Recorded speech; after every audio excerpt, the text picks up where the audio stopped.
Hello there mates, Mooshi Gamer here, and this is ShadowRun Hong Kong episode 10. So we are reporting back to Isabel to let her know what happened. Was I ever able to open this door? No, I don't think so. That's okay. Alright, to the rooftops. Those guards are still out there. The same guards that Connie doesn't want us killing. We should probably go out the way that we came in. Alright, that's fair.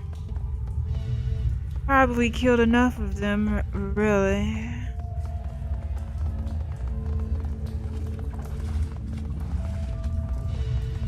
Maybe I can find that exit that I couldn't find earlier. Not the exit. That point in for the other quests. Although I've checked all down here, so I know it can't be down here. Hey, what's up with this one? Wu holds up his hand for everyone to stop, turns to the two of you and hooks his thumbs in his belt. But that was a thing. Never thought I'd be shuffling messages between criminals in a Hong Kong syndicate. I can't imagine what Raymond would have wanted in a walled city. This place just feels wrong. Let's see, looking for more stray kids to take in. No kitten. There's something off about it. Must have been important. He flew all the way out here. Hired runners for an escort. I do feel like it must have been important. But why? This place makes you feel like your life has no value. Like there's no point to anything. He shies and looks at your companion. Great life you have here. It's a life. The only one I've got. Beats living in this cesspool. Now can we please get out of here? Can't happen fast enough. I've had enough of trying. Let's get out of this pit. Go on, gun show. Lead the way. Gun show? Seriously? Wu goggles point down at Isabel. That's not gonna stick, is it? Well,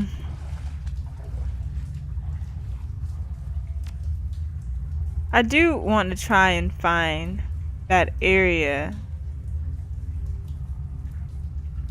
No, I don't know where it is. Let's just head out.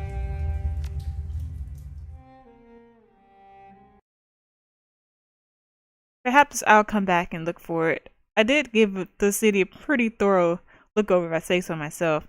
It's hard to shake off the walled city. Its gravity clings to you as if wretchedness itself had grown tentacles.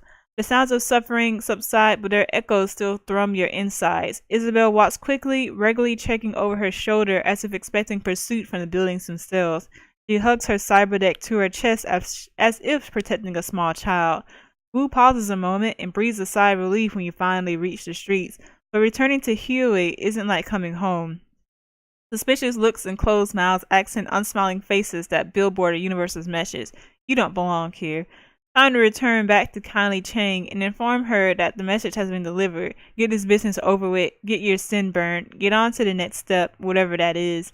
You leave the City of Darkness behind, head to the Mahjong parlor and a date with a crime lord. We're just getting ourselves in all kinds of trouble, aren't we? I guess there was no choice.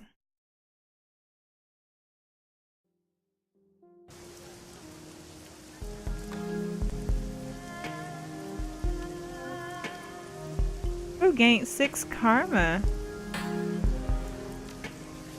Let's apply those karmas, shall we?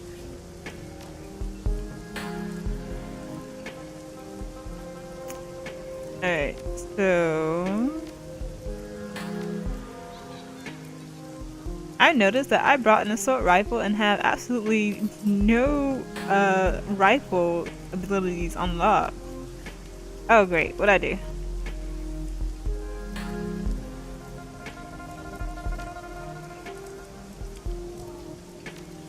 Wait. Oh, whoops. Confirm it all. Alright, let's go back to Kindly Cheng. I'm guessing I'm still not talking to from this far. That's all I can see. Oh hey, what's all this about? Maximum law. Insulation on these heavy wires is cracked. They buzz and crackle occasionally as stray drips from the awning strike them. That's not good.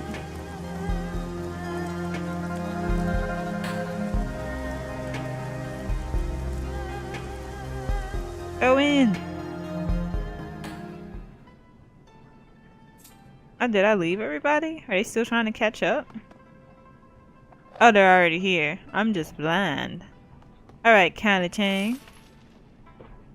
Kindly Cheng watches you closely as you walk across the mahjong parlor. As you approach, her lieutenant leans in, brings her mouth closer to try its boss ear.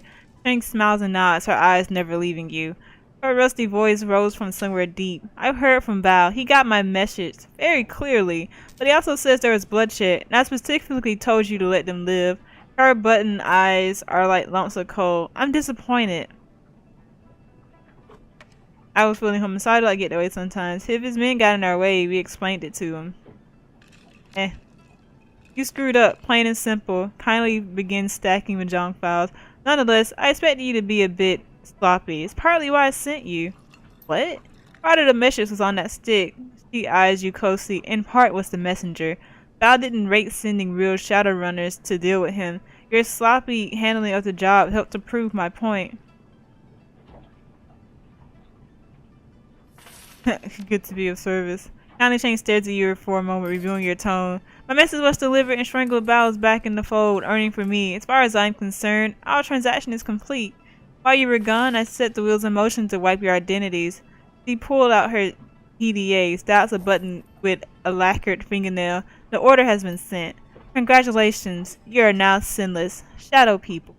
Wu exhales heavily, his eyes remain focused straight ahead, but his shoulders sag. Well, I guess that's done. I don't know what else to say. Yes, I guess, but I'm not. Wu pulls himself up to his full height. Whoever gave the kill order on Carter also forced us to give up our identities and took Raymond. Wu sets his jaw firm. That's all I can think about. Finding who did this. Finding Ray. Kindly Cheng holds up a hand. While I was working to get your sins burned, I also had my network look into Raymond Black's disappearance. I've been thinking about what you told me earlier, and I agree. She eyes the room carefully and leans in. I can't just let this lie. Someone killed my runners. It would be a sign of weakness to the Yellow Lotus and the others if I do nothing. She rests her PDA on the mahjong table facing you. The triad boss's tongue slips from her mouth as she looks over the top, hunting for the right button on its upside-down interface. She finds it and looks up at you again. I have news to share with you, my darlings, the kind you won't like. Raymond Black is dead. I thought so. That shooting at the beginning, I was sure he had died. She taps a button and a recorded newscast appears on the screen. Raymond's photograph appears on the screen behind a reporter standing on the docks in Victoria Harbor. It's a picture you've seen before, a professional portrait taken for a press release about a youth center he was opening in Redmond Barrens. On Raymond's photo are the words, Seattle man killed. Another shooting involving the police department. A Seattle community organizer and industrial engineer was apparently shot and killed while resisting arrest at Victoria Harbor last night. HKPF police report that the Yukis man, Raymond Black, was behaving erratically and would not respond to police orders to surrender. No additional information regarding Black or why he was traveling to Hong Kong are available. Police have stated that due to this shooting's proximity to last night's shootout with the White Star, the investigation must remain confidential and no other details are being revealed at this time. Kindly Cheng taps the button again and the video closes. Wu puts his hands to his face. This just keeps getting worse. It definitely isn't getting any better. He was right, auntie. That was news I did not like. I wonder what you do by calling auntie. Raven's dead, oh nothing. Wu puts his hand over his mouth, trying to process the information. He sways, and for a moment, it looks as if he's going to pass out. Isabel reaches out to touch Ruth, thinks better of it, and pulls back her hand. Sorry for your loss. I never had a father, so I don't know what it's like to lose one, but sorry. Raymond dies the same night we're ambushed. That's no coincidence. You okay, Duncan? Son of a bitch, Raymond's dead. I don't think it was a coincidence either, but I feel like Duncan does need some comforting right now. Well, might as well point out the obvious. No fucking way. Kylie taps the video closed. She hunts around the keypad and selects another button. I'm afraid that's not all, my darlings. This is security footage from Victoria Harbor from last night. You'll find it contains a contradiction. The PDA shows silent, grainy video footage of Raymond sitting in a tea shop flanked by 2 guards. He's looking down at something in his hand, completely distracted. Where is he sitting? Raymond's sitting in a tea shop, but no one's sitting down. Everybody's standing up. Footage continues, and the camera displays several black cat figures entering its field of view from different angles, guns ready. A tall, sharply dressed man in a suit walks briskly towards Raymond, flanked by 2 more. Raymond stands to face him, and the camera gets a clear view of the suit's face, white plastic. His guards turn to draw weapons, and muzzle flashes erupt from all sides. One of Raymond's guard goes down, and his submachine gun fires wildly, hitting the camera. Wu puts his hands on the table and leans in. Those weren't cops, and Raymond wasn't resisting arrest. What's with that guy's face? Gobbet reaches up to stroke the rat perched on her shoulder. Is that a mask? It doesn't look like a mask. It looks like some sort of semi-rigid plastic implant. Real craftsmanship. She pushes out her lower lip in appreciation. Quite the fashion accessory. It's also the kind of fashion accessory that stands out in a crowd. This guy's either a fool or an arrogant son of a bitch. He sets his jaw firm. Either way, I'm gonna find him. Kindly Cheng watches Wu intently. I believe you. Wu stands back and turns to you. What now? We say in the shadows we don't we're dead too. We find the plastic-faced man and drag him somewhere private, make him dig his own hole, then we fill it. Find out who this plastic-faced man is, then we get some answers. Yeah. With what resources? Cheng's eyes sparkle. I'm afraid there are some facts you're going to have to face. He puts on a grave face. You're alone in this country. No network, no money, no identity. I can protect you from the police, but how would you go about discovering what happened to Raymond without me? How would you survive? This is a topic that requires serious consideration. Kylie wipes her hand across a stack of tiles, spreading the ivory-colored pieces across the table. You've had a very long night, my sweets. Very long. And frankly, you all look like shit. Rest now. I promise you safety in my town for the night. We'll talk about Plastic-Faced Man tomorrow. Kindly gestures to Gobbin and Isabel. Ladies, go find our new friends a place to bed down in that rat's nest squat boat you call home. We'll all talk after you slept. Figure out our next steps together. Yes, Auntie. Yes, Auntie. Rat's nest squat boat? Can I ask you a question, Auntie? Thank you for your help, Auntie. Well, I have no question to ask, so I guess I'll thank her. Of course, my sweet. Kindly Cheng smiles and her black button eyes flash cold. What are friends for? You are not my friend. Okay, but I do think that officially makes it safe for me to talk to people outside. I'm gonna go check out some of these stores that I kept walking by.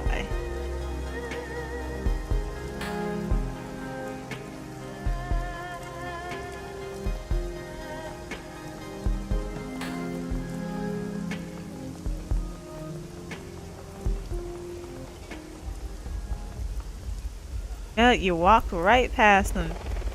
Talk to that guy. Okay, that's close enough, friend. The club is members and invites only. I suggest you just move along. I wasn't trying to go in your dumb club. I was trying to talk to you. You talk to him. Like I said, members only. Shove off. Or whatever. Enter MTR station. There was a here, okay. A large X fashioned from overlapping strips of peeling duct tape. Really? That's what you wanted to look at?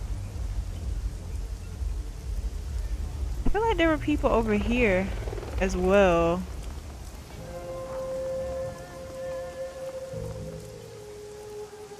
Oh, what's this? The original name has been softly painted over with black paint. Newer but somewhat wetter characters have been painted in bold brushstrokes and red boat hole. Ah. This is the boat.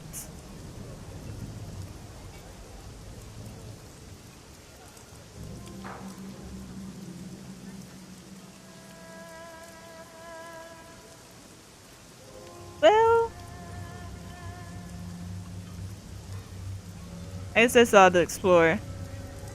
But I know if I start another talking segment, it'll run way over time. So I'm just gonna walk right next to it. And I'm gonna end the video here. If you liked the video, comment or subscribe below, and Mooshi Gamer signing out.